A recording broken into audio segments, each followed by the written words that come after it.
Woo! It's always been so much fun the last 3 times we've done this. I'm sorry we only got 1 hour in today, but I do want to remind newbies or whatever, or anybody, that if you're listening or you watch one of these live YouTubes and it's the Monday show, you can always go to kpft.org, HD2 in another tab, and hear the music, in stereo, the way we're broadcasting it. Also, you'll hear our voices, like awesomeness. But yeah, if you're listening just through YouTube, you're probably hearing a limited mic in the room. Yep, and we want to say thank you to everybody who tunes in to the HD2 dial. And just a reminder, we are here on Fridays from 3 to 4 p.m. on the FM dial. So those who have friends and family who cruise around Houston in the afternoon, early afternoon, evening, tell them to put it to 90.1, and they're going to hear music from underground Houston that they won't hear anywhere else, as well as uncensored news beyond the left and the right. We try to bring interesting guests. As we said, we played the interview, at least 15 minutes of the interview with Tarak Haddad, formerly of Newsweek, and discussing his situation with the Syria leaks. Yeah, that was pretty serious journalism, at least, getting out there, talking to him, and finding out point blank what's happening, because, he's having, obviously to step out on his own to even get the word out. Yeah, and as he said, he had to give up a pretty... I don't want to say like he's making millions or anything like that. That's not really journalism. Sometimes but he gave up security. Comfort, yeah.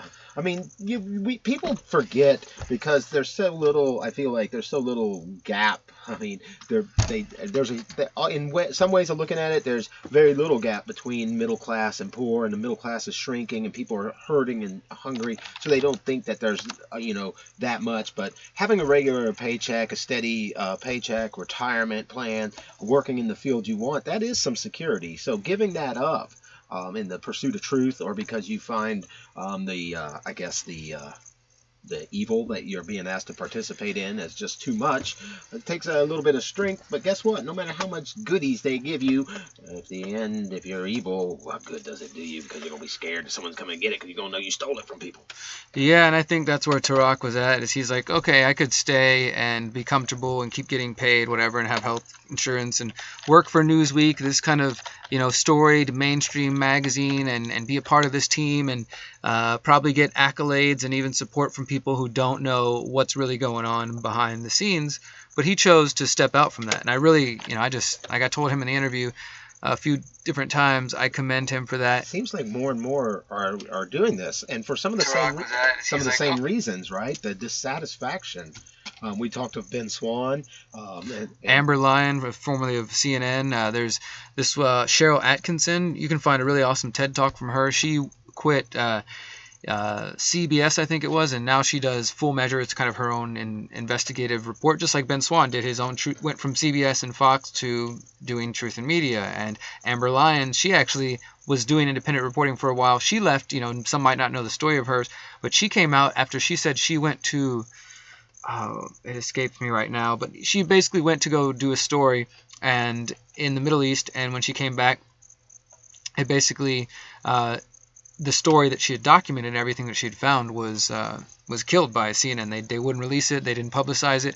And so because of that, she lost faith in what they were doing and what they were trying to get her to do, and she left CNN. And then, as you mentioned, Micah, last week, also there are always these former journalists who seem to get a little more comfortable whenever they leave, they retire, and they can speak openly. And there's examples of some mainstream type people like Larry King, who, again, more of a mainstream dude, but he works over at RT because he's like, the American media won't let me talk about truth. They won't let me do real investigative reporting anymore. Not because he's a Russian bot or because, they support Putin or want to do anything like that. It's just the reality is that some people buy into propaganda, and they believe that anybody who questions the power, who questions the American media, especially in journalism, it's getting increasing. The opportunities to be called fake news are increasing on a daily basis, and that's just unfortunately par for the course, because people do believe if it doesn't come out of the mouth of the American establishment, whether that be the FDA, the CDC, the USDA, what have you, that it must be lies, and that's a dangerous time to be in. Yeah. So what's going on? We've been talking about a lot of stuff. We're an hour into the show. Yeah, for everybody on YouTube and everybody who's just jumping in, whether you're listening on KPFT or on your HD2 thing in your phone or on the internet or via YouTube. We've been broadcasting for an hour now, and we called this episode is how do you stop police violence? Because Micah started the show really getting into a number of stories, some really brutal ones. Micah, you want to recap those just briefly? Yeah. I guess the two main ones that we covered were in Dallas. There's a police officer who's been charged with murder, indicted with murder. But we talked about this one a while back. I've closed the tab, but we talked about it on the past episode. Turns out that he's finally being charged with murder. He was walking around outside the woman's house, never identified himself as an officer, and she was in there playing with her 8-year-old nephew, and he basically shot her through the window with no warning, split second timing, and she's dead. And then we're also talking about a few cases in Temple where this guy who shot Michael Dean recently. I forgot what was his name, De Garza. I don't remember the officer's name, but I can dig these stories up. But just recently in Temple, Michael Dean was shot by an officer, and it turns out that that officer had already had allegations against him for excessive force because he and his partner basically ran their squad car up on a 15-year-old boy and parked on him, searing his body with third-degree burns. Guess what? They didn't just pull up and stop him from running. They parked their car on top of him and left it running for 10 minutes. Okay, so I know we have some parents in the audience. I just want you to imagine for a moment that somehow your child ends up entangled with the police and they do what? Say that again, Micah. They parked their car on top of him. They ran him over and parked their car on him, left the engine running. The aid workers, the EMTs, said they could smell the burning flesh. Okay, he had third-degree burns to his thighs, abdomen, arms, many different parts of his body. This was no trite thing. And this is the same officer that just recently is being indicted for murder. So what I'm pointing out here is that there's some of these people, I think we've even found some with Goins, where they've been questioned in the past. There have been issues brought up with these officers in the past. So when they finally are indicted with murder, often it isn't their first time of maybe an internal affairs investigation or concern about them being, I don't know, too aggressive, not caring about the law, because, if you care about the law, you can't really just kill people. So, yeah. We had another one also where in Temple where an individual, they rolled up and they body slammed the guy, put him in the car, then got him out of the car and he died. I'm not really sure what's up with that. But, as we were saying, it's been kind of a serious issue for more than a couple of years now. But it's kind of nice that people are willing to talk about it. And we've had some real bad stuff in Houston. I don't want to go too far into the Tuttles, but there's a serious concern when you hear that a couple who'd lived in their home for 20 years and their dog were shot to death by 5 officers who entered their home, kicking it in, not identifying. Well, I don't know. They might have said they were officers. They weren't dressed as officers. They didn't have body cameras, etc. And now officers are being charged with murder there. And it's interesting because it's just like the other thing. If nobody had looked into this, we wouldn't know that Gerald Goins had rolled up in his car with stolen guns. This is the officer charged with murder. Stolen guns, ecstasy, cocaine, I don't know what else. So that car was, pretty lit. But the officer was hiding stolen guns, drugs. And I got one other point on that one that comes out. Now I just want to be quiet because we could spend episodes and episodes on the Tuttles. The final point that came out that I think is very interesting, besides the fact that his car was loaded, he might have been loaded, who knows? Is the fact that in 100% of over 100 no-knock raids that Gerald Goins had been on, Officer Goins of the HPD, or 100% of them, he claimed illegal guns. Yet, in 0%, not a 1, were guns ever obtained. They never, when they went in and they arrested people or shot them, I guess, they never obtained any illegal guns. Yet nobody ever questioned that 100% in over 100 cases this is being claimed, but it's never the case. So yeah, it's just little insights that you can gain as, I guess, as this is being examined. And if none of us talked about it, it wouldn't even, be looked at. I got one other that I thought was really You might not think of it as a physically violent, but it is not what I think is the proper role of the police department. This one I just saw today from the Free Thought Project about an entire Florida police department busted for laundering tens of millions for international drug cartels. This is Bal Harbour, Florida. Village population 2,500. May have a tiny footprint in northern tip of Miami Beach. But its police department got grand aspirations of going after international drug traffickers and making millions of dollars while they were at it. Turns out that the police department, the county sheriff's office, set up a giant money laundering scheme with the purported goal of busting drug cartels and stemming the surge of drug dealing going on in the area. But it all fell apart when investigators and the journalists found that strange things were going on. It was a 2-year operation, and it garnered more than $55 million from criminal groups, resulted in how many arrests? Not a one. But it did net $2.4 million for the police that were posing as money launderers. And guess how many that was? Members of the 12-person task force. Traveled far and wide to carry out their deals, from Los Angeles to New York to Puerto Rico. Along the way, the small-town cops got a taste for luxury as they used the money for first-class flights, luxury hotels, Mac computers, and submachine guns. Come on. Meanwhile, the Bal Harbour Police Department and Glades County Sheriffs were buying all sorts of fancy new equipment. Besides these official uses of the money, confidential records obtained by Miami Herald revealed that officers withdrew hundreds of thousands of dollars with no record of where the money went. I wonder how many different places this is going on. I mean, they have to get these drugs in CIA in America, crack in America somehow, right? The operation, which was not fully reported to federal authorities, funneled millions of dollars to overseas criminals and interfered with investigations being carried out on known money launderers. I mean, as long as we're talking about things, I just thought we'd point that out. Yeah, and so like Micah said, the story, for those who are watching on YouTube, I'm live on the freethoughtproject.com, the website there.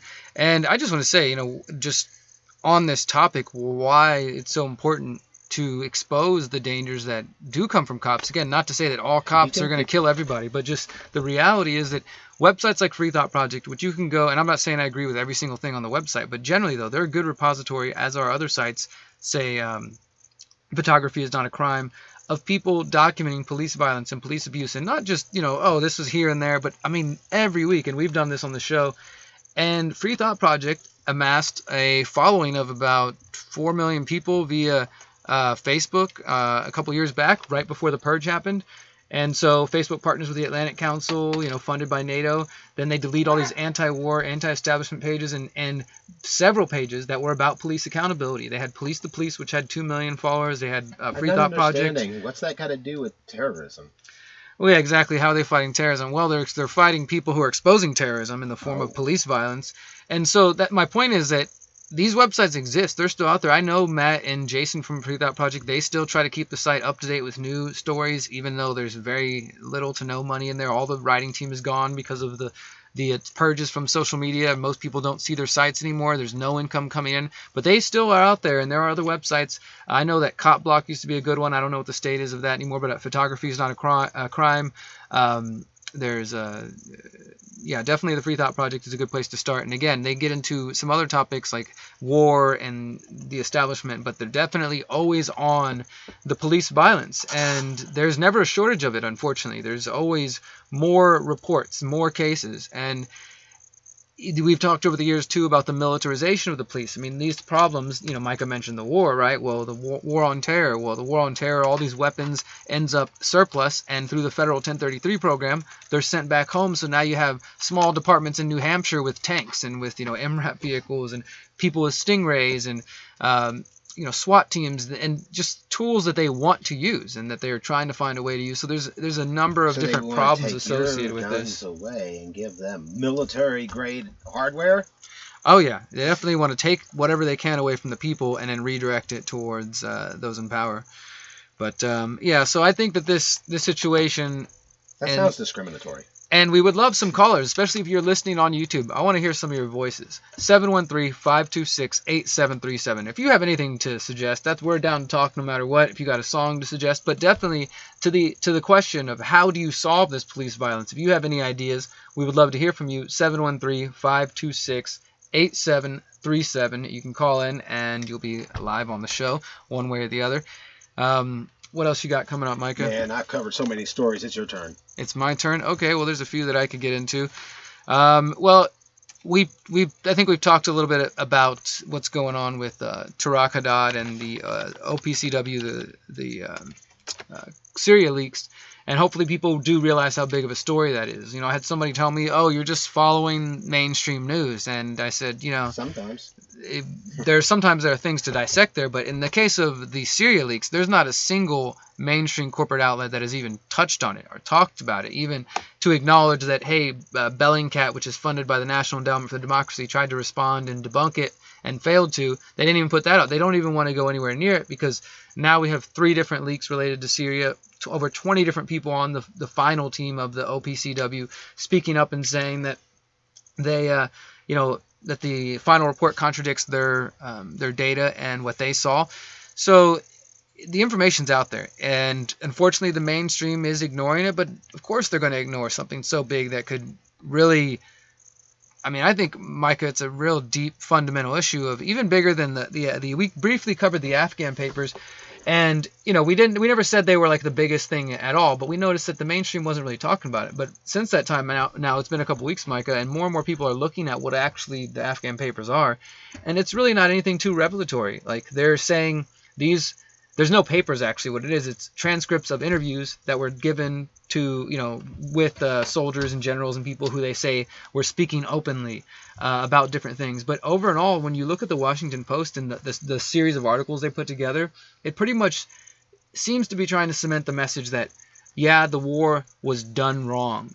And they even literally say, so next time we invade somebody for this and that, America has learned their lesson, but will those lessons be learned? That's what they keep calling them, the lesson learned papers. And I think they said all this stuff after World War I. Yeah, that's what I'm saying. So there's no real it's definitely probably more than likely a controlled leak, and so I do think it could be valuable because there's layers to it. You have some people who aren't even paying attention, never heard of the Afghan leaks, and so if you told them, hey, guess what? Generals admitted that they were lying about it, they might be like, really? We've gotten to that point? They might actually be moved to learn something about it. But overall, if you've been paying any attention since the Bush administration, these are not anything you haven't heard already or seen. Now we do have evidence, though, that, okay, it happened under the Bush administration, the Obama administration, the Trump administration. The lies continued.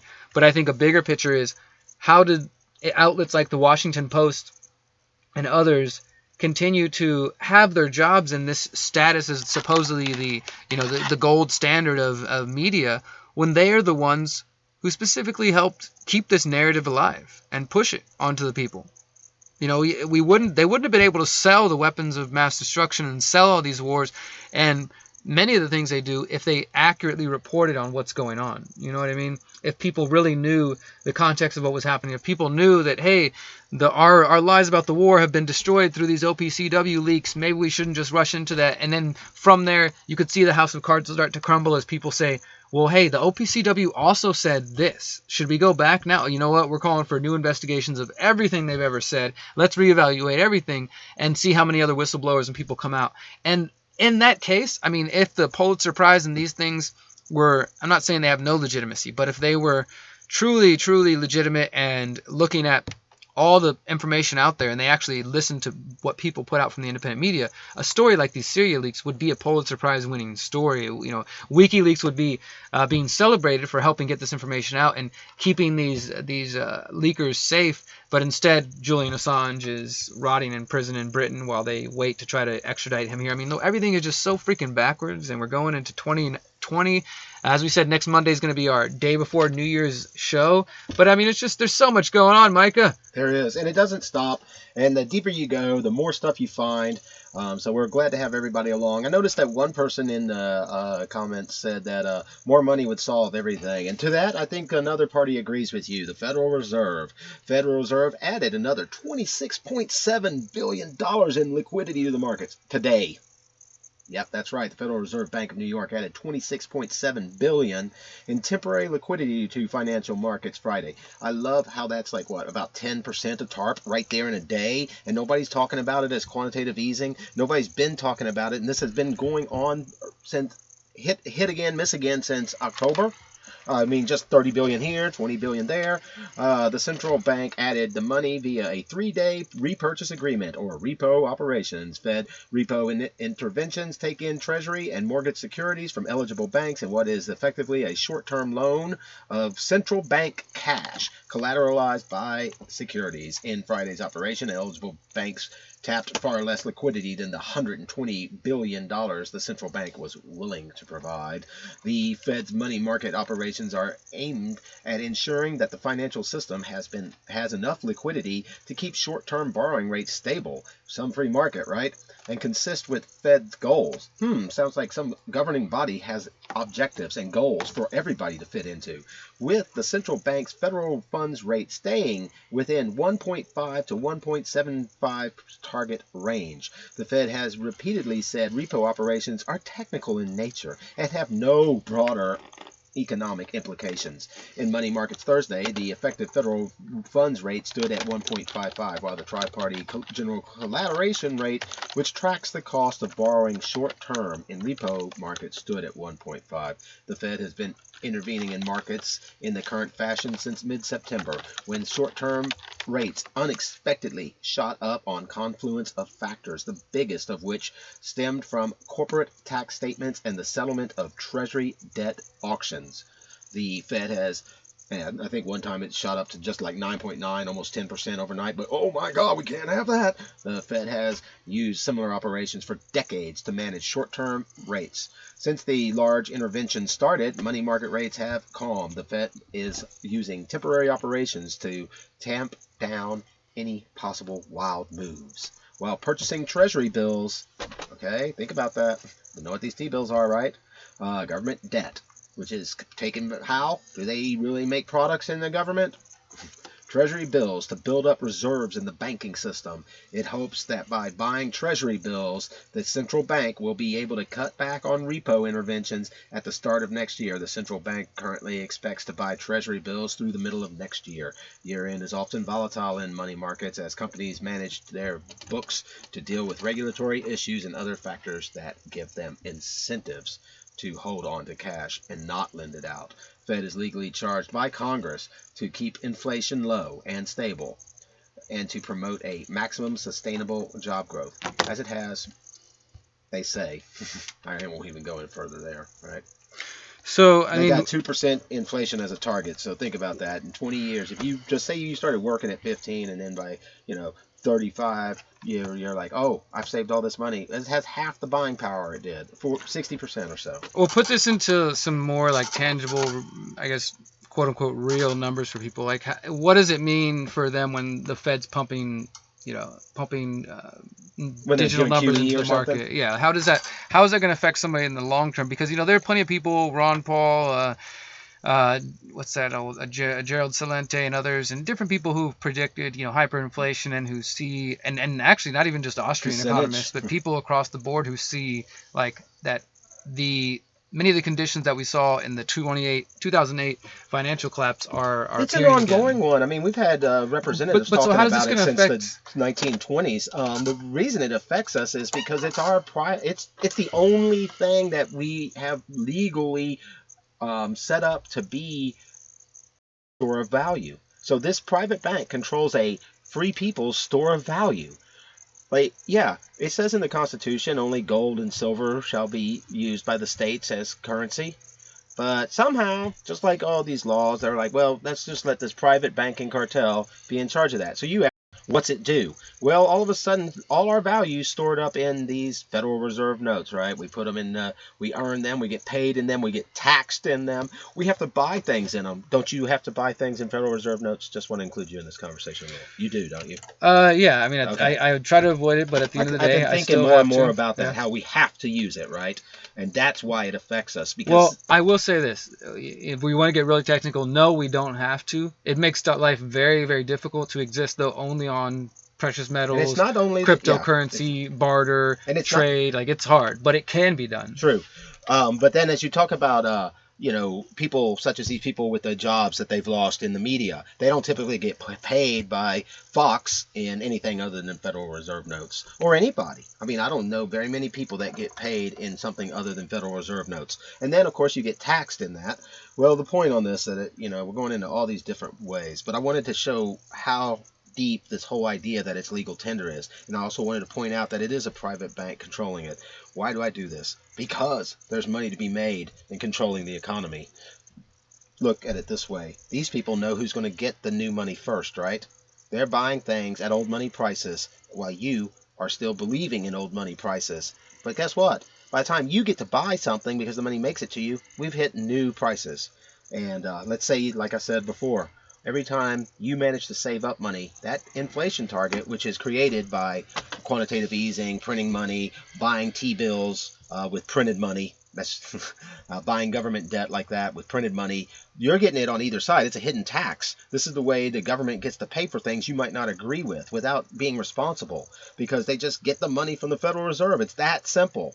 And meanwhile, you don't have to get mad at them because they didn't raise taxes. But the people are basically pledged as the debt on that. Yeah, because we're going to keep government? paying for the taxes. Yeah, who pays the income tax? That's going to And the income tax goes to the Fed. Like, essentially, at this point, it's paying off the debt to the Fed, right?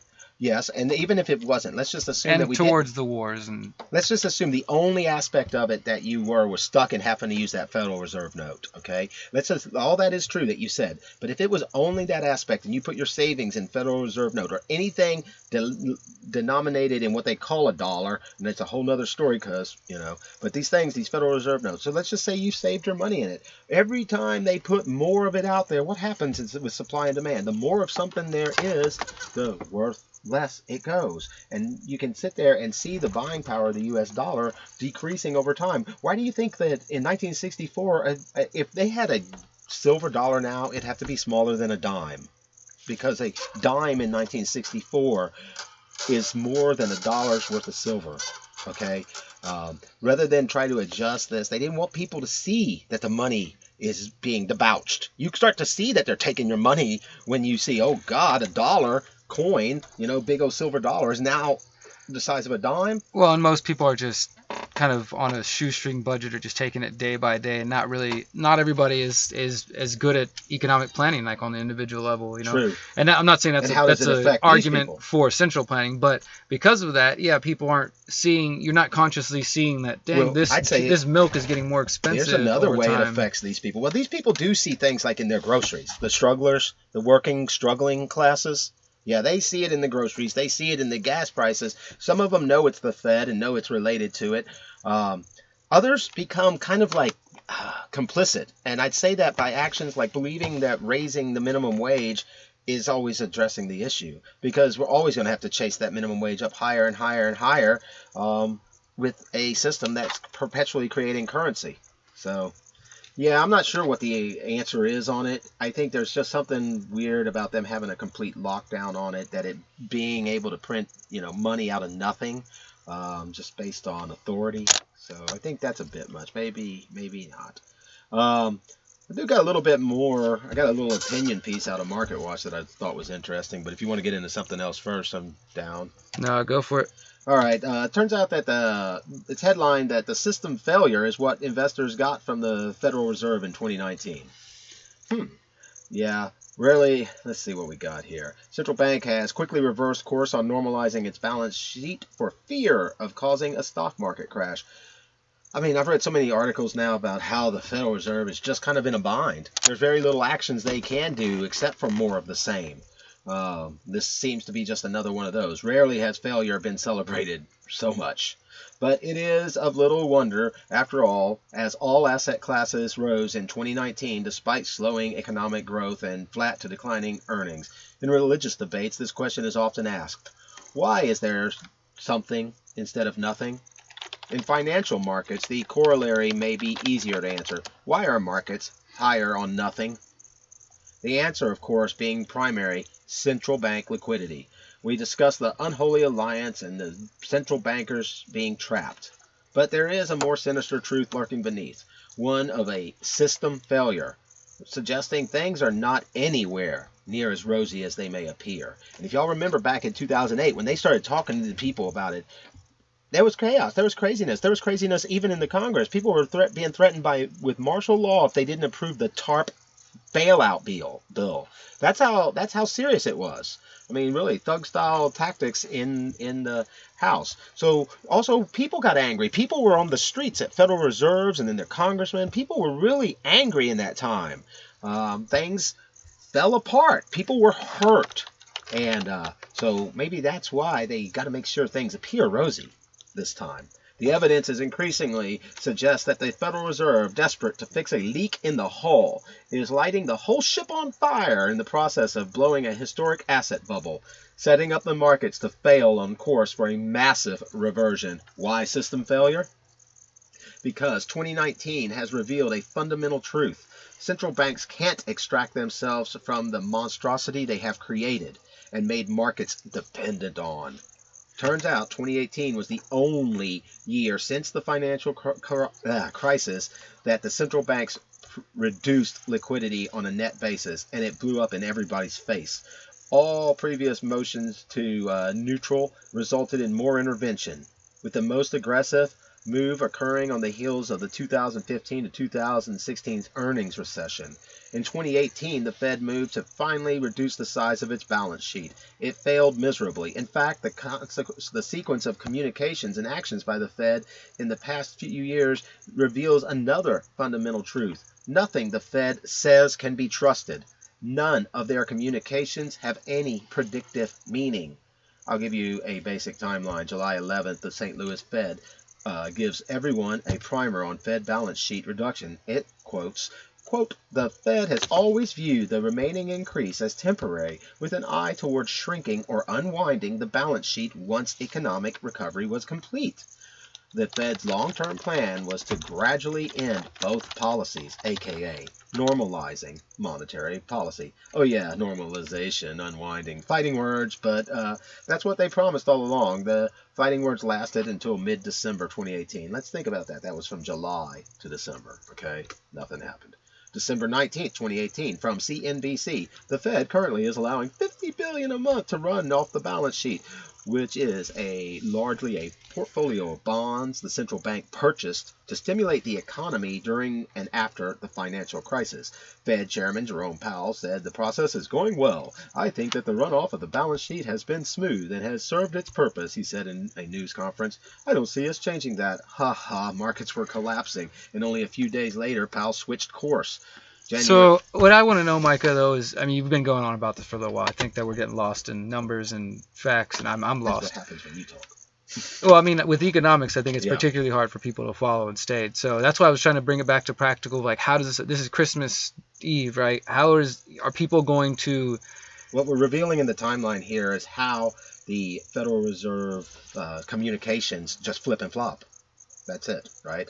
In one moment, they're like, okay, we're going to normalize monetary policy and unwind the balance sheet. In the next moment, they're like, oh, we can't do that because they're bound too. But until we get to a point, say, of hyperinflation or something along those lines, like, in what real everyday terms does the manipulation, the back and forth, these numbers have any meaning to the average person? Like, for example, when they say, oh, the stock market's up and down, but anybody buying a house, anybody renting, all their bills are resting on it, on the daily interest rate, on the prime rate. Okay, so that's what I want to get at. So this is like, if somebody's considering buying a house, then these different manipulations. Or if they have a variable interest rate loan on a 20-year house loan, they could be paying tons more money. That's one way. Those are just a few of the ways.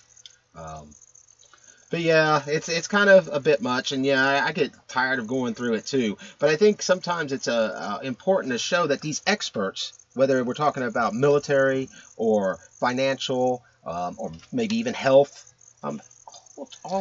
they're not always what they seem to be. They're not always like in this linear march forward with the best hopes of humanity in their heart. Yeah, and I think definitely I would say probably the Freethinker Radio audience, you guys are familiar, and definitely the YouTube audience is familiar with the importance, the strength, the power of the central banks and how that affects our lives. So I definitely think people understand and appreciate that. I just know that it's also very easy to get kind of lost in the weeds of it all, which I think is the sad part, because it's so important that if you Yeah, it can't takes a bit to get into it to show. Look, tune they in, said this and then they said that. Oh, what's that mean? Yeah, every step of the way, totally. But yeah, all right. Well, I got some music I want to play before we wrap. Well, how long we got? We got 20 minutes. You want to go to a quick song? 23 minutes. Maybe I can play this song from over here while we're live. We are live on the Conscious Resistance YouTube channel. For those who want to tune in and watch us in the studio for whatever reason. And we're going to hear some So Soon the Truth. They actually just put out their new album, and I didn't get to make it out there. I wanted to. But we're going to play a quick song, so please. I do see someone said in the comments that they think auditing the Fed would be a nice way to begin the slippery slope of ending it. So thank you for some interaction. Once you guys find the independent auditors, they're going to be able to get them to do it. Let us know. It should reveal something the way that Goins being indicted for murder reveals something, you know? If you don't get to look, you don't get to know, just like the Tariq interview. Oh, okay. Well, I think we're going to be hearing some So Soon the Truth. Yeah, that's what it looks like. Were you ever really there? The song is called The Taste of Copper. This is a recur in the rotation. Why is it? We need to hear it. Nothing's coming up. All right. Appreciate y'all. We're going to keep working on this and trying to get some sound going. Let me try it on this machine while you... It's up all the way. I mean, I don't know what else to do. It's up all the way. Boom, boom, boom. So, yeah. Let's try it on this machine. All right. Is your volume up? Yeah, we'll switch it up. We'll switch it up real quick. Mike, if you want to pull it up over there. And sorry for the technical difficulty. Sometimes it's hard finding our computer today that we usually run the studio off of is not running and on the HD silent, and that's making things a little more difficult than usual. What's that, Bandcamp? Yeah. Is that where I can find some So Soon the Truth if I really need some and desperate? Yeah, I got it right here. It was my volume. Oh, yeah, there we go. Here, I'll give it back to you. You'll be faster on it than I would be to finally open it. All right, guys. Thank you for the technical difficulties. We love you. We appreciate the patience.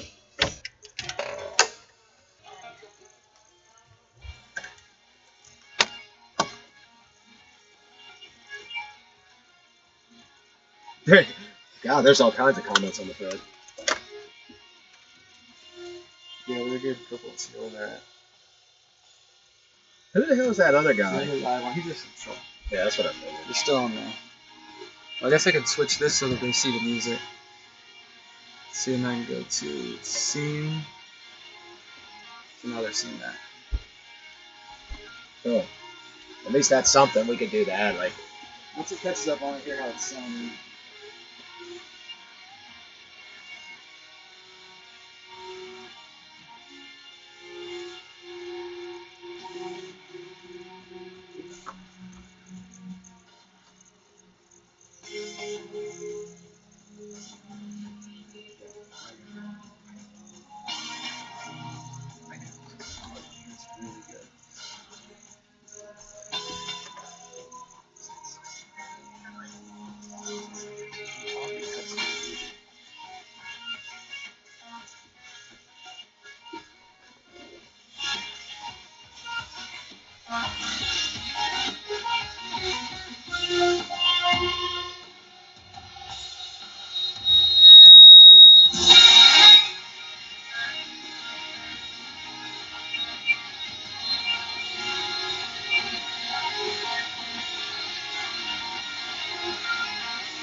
there it is. We can do better with getting this shit out there. We might even be able to get to where we're getting like 700-800 views in the 2 hours.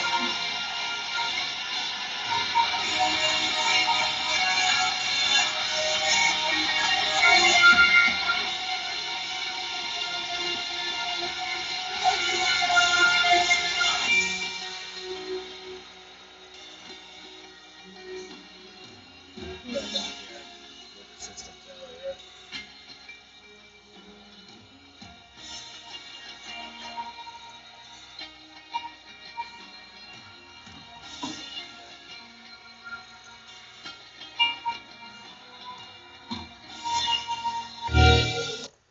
All right.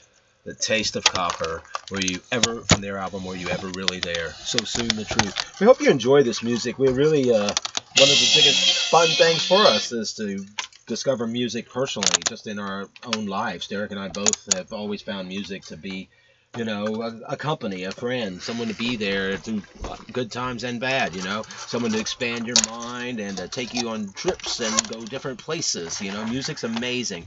It can get you out of your comfort zone. It can teach you about things. So anytime we're able to share music that we like, thank you KPFT for that opportunity. And anytime it resounds with any of the audience, please, we'd love to see the comments. We've had numerous people ask in the past, who was that? We've had calls about who some acts were. And if you're into some acts that you think need more coverage, turn us on to some good music.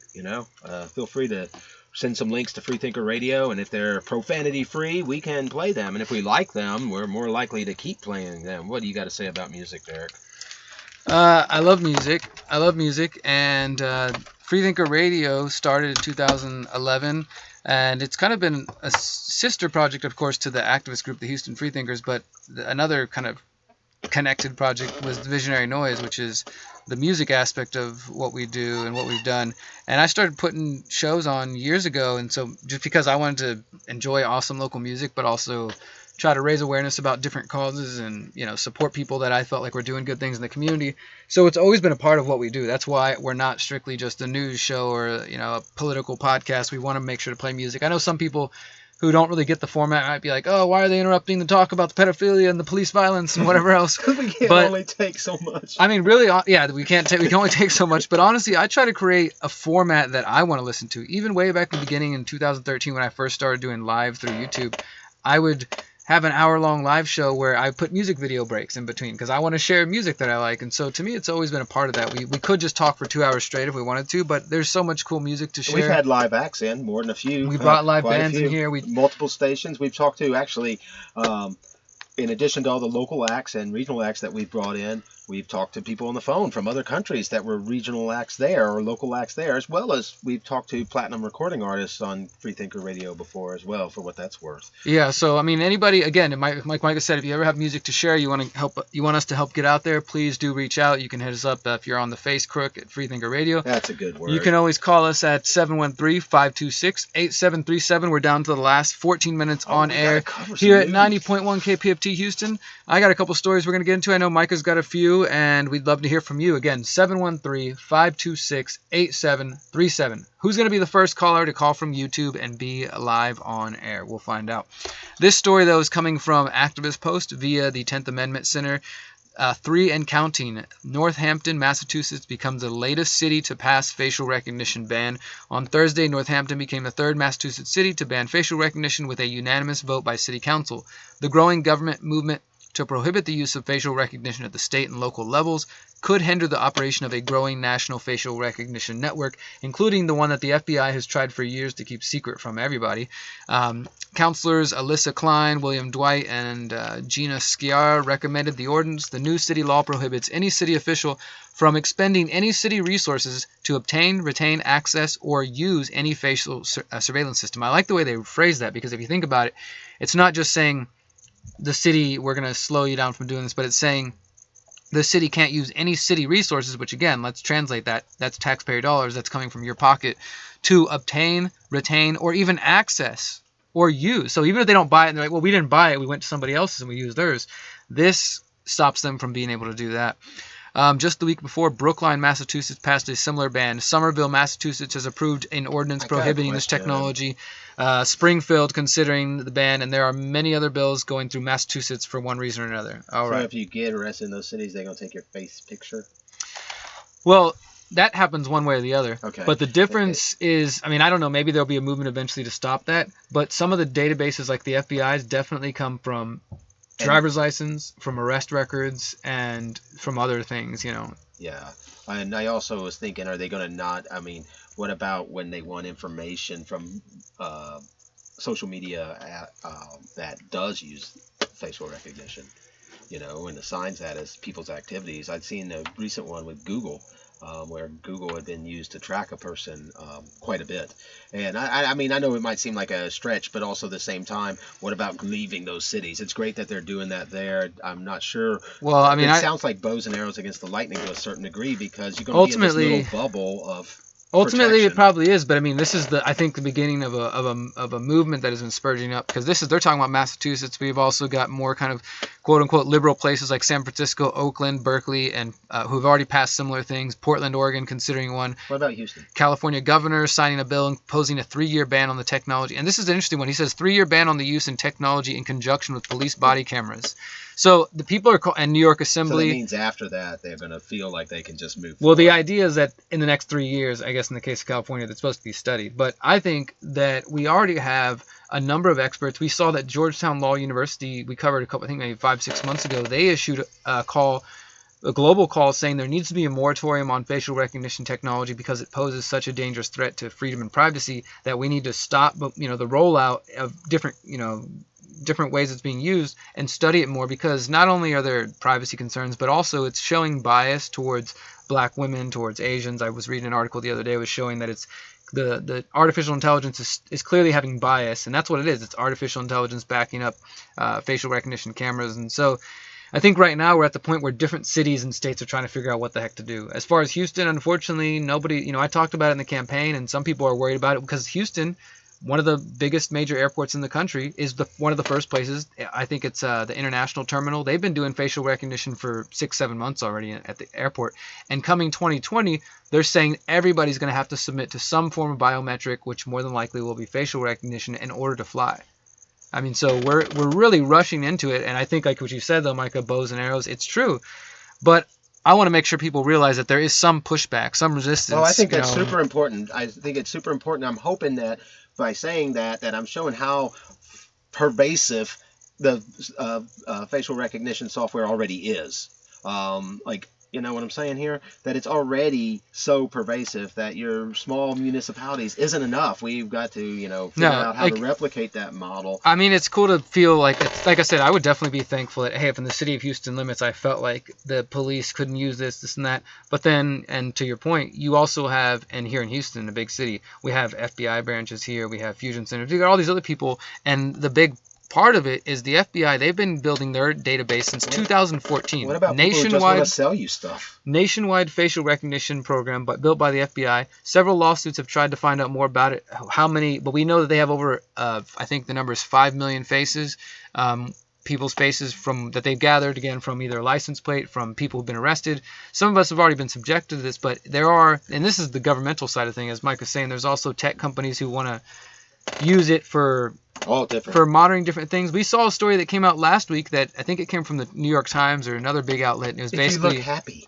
It was talking about how there's a huge private industry that many of us hadn't known about, that because of the apps, when you say you agree to Facebook Messenger app or whatever, they get your location data, all those different things. So now there's a company that goes and buys that data from these various apps, and they have the location data going back 20 years on millions of Americans, of everywhere you've been. Well, at least, since we've been using cell phones, because that's the thing, is when we carry it in our pocket or we bring it with us, even if you turn off the location tracking, we know now that the FBI and other agencies can remotely turn those on. But I wouldn't even believe that that's really stopping this from, because what I noticed, for example, say Micah, because I have a phone, but it's not connected to anything. It's just I use it in Wi-Fi.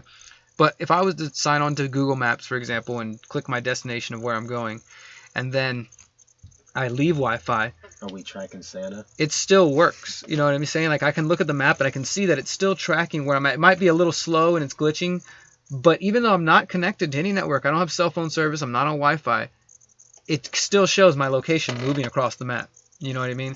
So, and when I've done some research on GPS mapping and weather forecasting, these are, like many other things, these are technologies that started out in the ARPA, which became DARPA. They started out as military technologies, and with the weather forecasting, they specifically said the weather forecasting technology was for the eventual goal of being able to control the weather.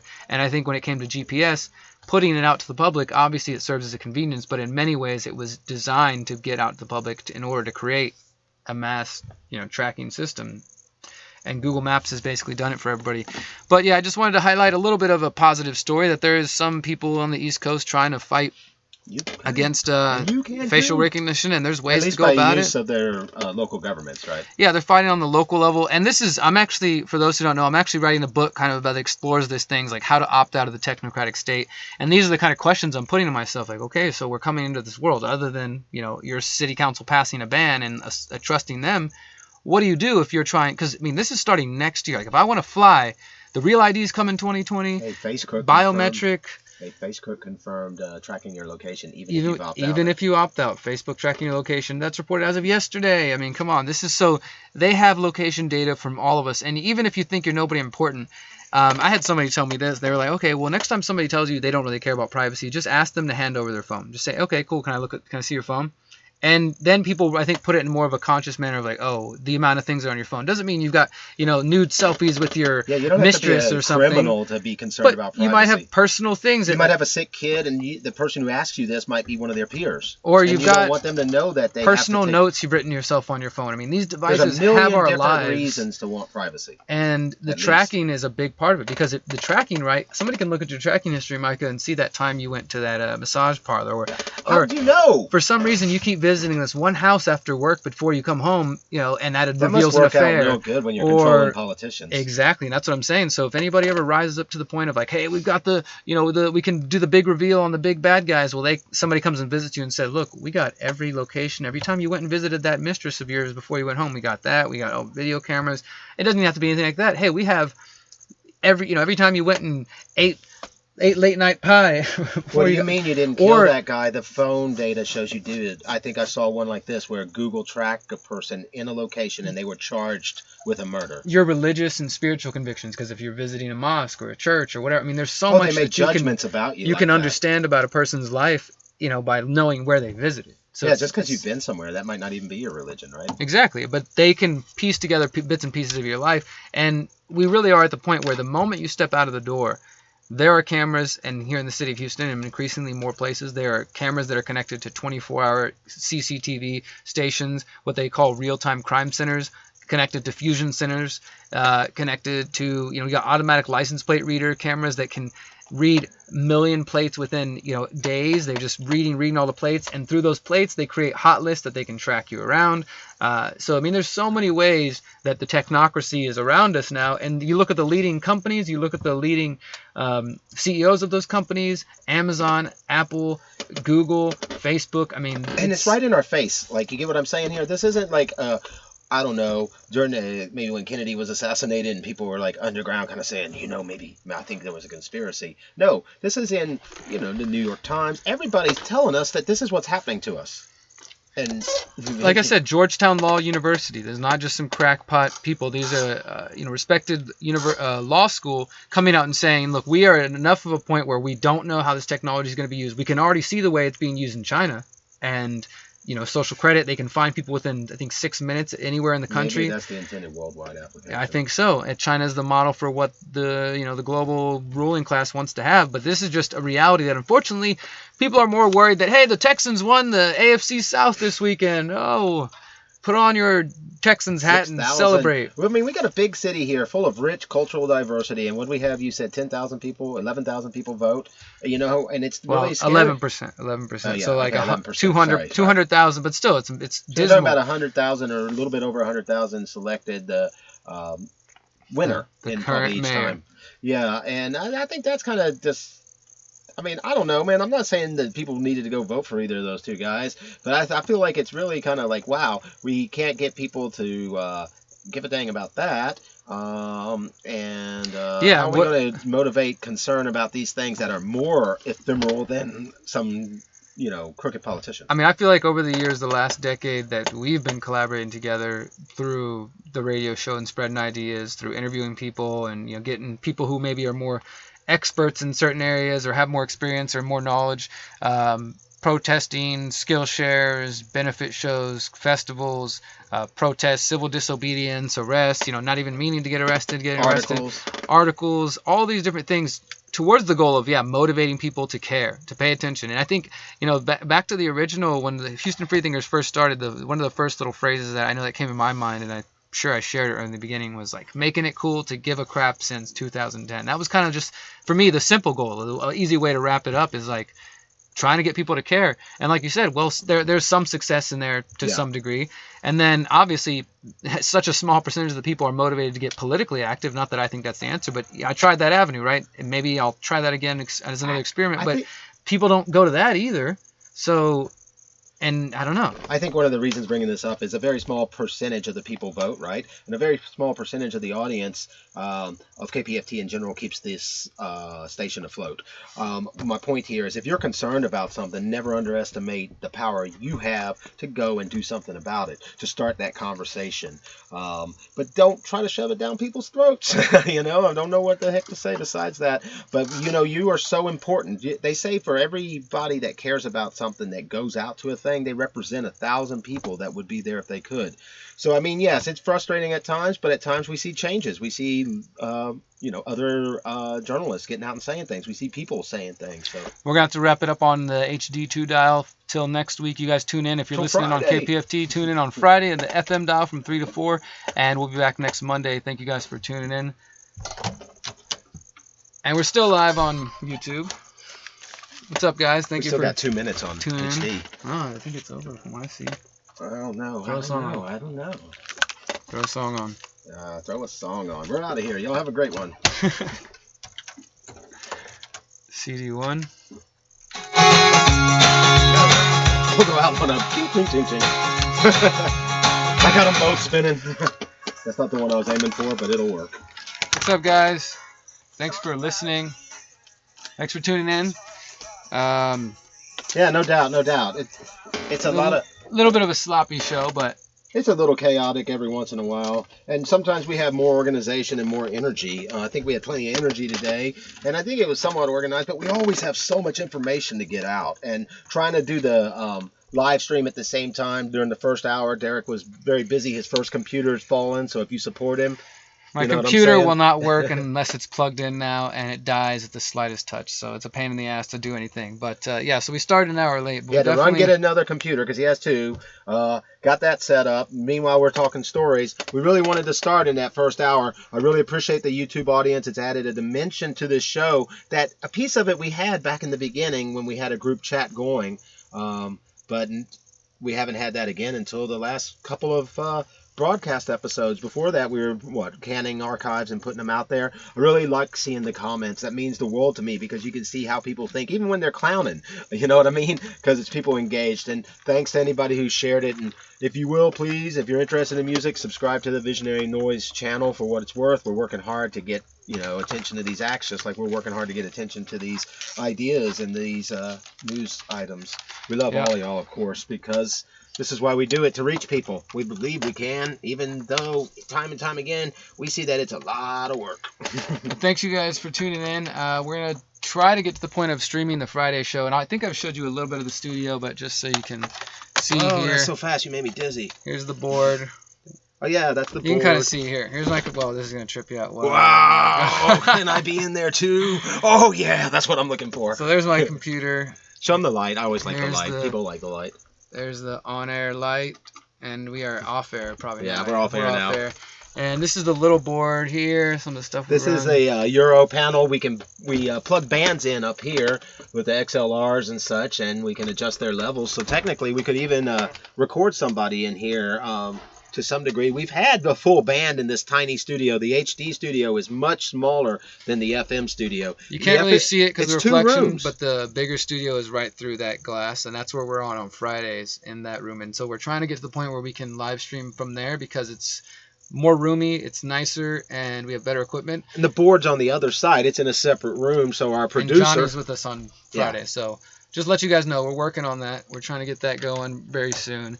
And until then, we appreciate you guys dealing with a little bit of a sloppy Monday show. Sorry about it, but not too bad, right? We're doing what we can every once in a while. They can't all be platinum hits, but I don't think we did too bad. We had a lot of good information. Yeah, we reiterated some of it, but what else can we do? Well, we'll talk to you guys on Friday. I'll talk to you guys later. Peace. He talk to you constantly, right? Y'all have a good holiday. Have a happy New Year.